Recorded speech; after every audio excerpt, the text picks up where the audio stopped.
Sim, doutora. Agora entrando no assunto do TDAH, né? Recentemente eu li um artigo em que fazia uma menção entre a relação entre a ansiedade e o TDAH, que é o transtorno do déficit de atenção e hiperatividade. Quais as diferenças entre essas duas doenças?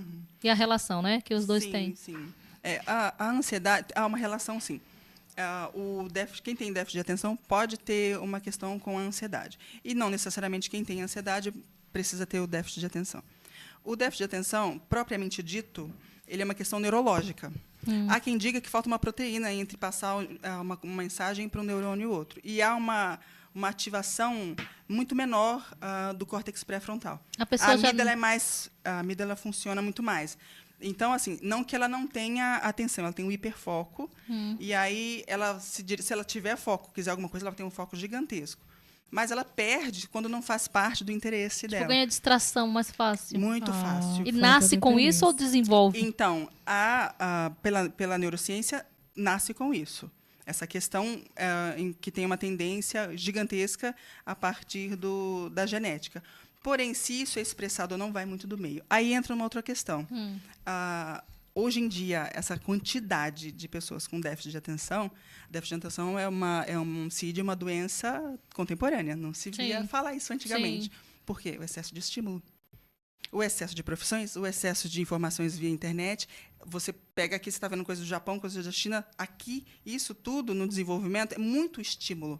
O excesso de informação faz com que as pessoas possam se defender desse excesso de informação, não conseguindo focar. E isso não é déficit de atenção. Isso é um sintoma, não é uma doença. Isso é um sintoma que faz com que as pessoas se defendam do excesso de estímulo. Por isso, tanto o déficit de atenção hoje em dia e o diagnóstico errado. Quando entra no sentido da ansiedade, as pessoas ansiosas, elas têm a atenção roubada. Muitas vezes. E aí as pessoas podem pensar que elas têm um déficit de atenção. Aí começa um trabalho, não termina, já vai para outro. Isso. Mas é porque está ansiosa. Então, há uma relação muito próxima e muito diagnóstico mal feito a partir da ansiedade, como se fosse déficit de atenção. Não existe esse tanto, não. E quais são os sintomas para identificar o TDAH? É preciso fazer uma análise mais precisa? Muito precisa. Sim. Normalmente neurológico, né, neuropsicólogo, que faz uma bateria de testes para avaliar a atenção, a memória, em inúmeros pontos, para verificar mesmo, e o médico também, se for criança, um neuropsiquiatra, um neuropediatra, para avaliar isso. E o psicólogo também dá o parecer. Então, é uma avaliação multidisciplinar para poder fazer essa avaliação. Então, para ansiedade tem que ter remédio mesmo, né? Depende do nível. É como se para a psicanálise, há uma pessoa, ela tem personalidade. E quando ela tem personalidade, se isso ultrapassa muito a personalidade dela, vira uma forma de se defender. Se exagerar, vira um sintoma. E se exagerar, vira uma doença. São níveis, né? Tem que ver os níveis. Quando você ajuda, às vezes, na fala, na conversa, na terapia... se der certo, então... Às vezes a pessoa reduz. Se der certo, se não, quando é um nível muito alto, o medicamento ajuda. A gente já está quase chegando no finalzinho. Temos mais quantos minutos, produção? Nossa, mais 5 só? Ela vai voltar mais vezes. Com certeza. Né? A gente tem mais 10 minutinhos, então, para encerrar aqui o TDAH, os sintomas, é necessário fazer uma avaliação, né, psicológica e neuropsicológica. A impulsividade, a desatenção, para aferir esse tipo de... E tem cura? Essa doença tem cura? É outro ponto. Não é uma questão de cura. A partir do momento que parou de sofrer, diminui o sofrimento, é entendido então, como um tratamento. Cura.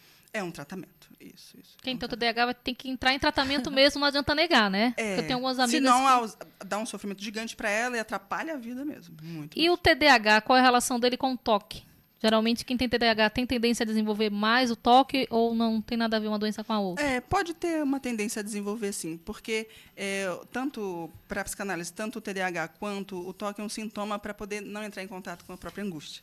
Então, são sintomas que você faz para você se manter ocupado ou qualquer outra coisa para você não entrar, de fato, com a própria angústia. Toque, gente, todo mundo sabe, mas para quem não sabe, é o transtorno obsessivo compulsivo. E também pode vir a acontecer o TOD, né? Que é um outro tipo de doença. Está mais associado ao déficit de atenção na infância.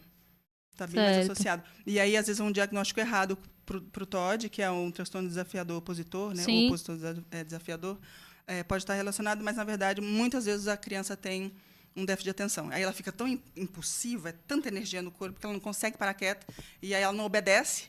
Agora, veja só, hoje em dia, querer que uma criança de 5 anos permaneça muito tempo sentada na escola ou em todo canto.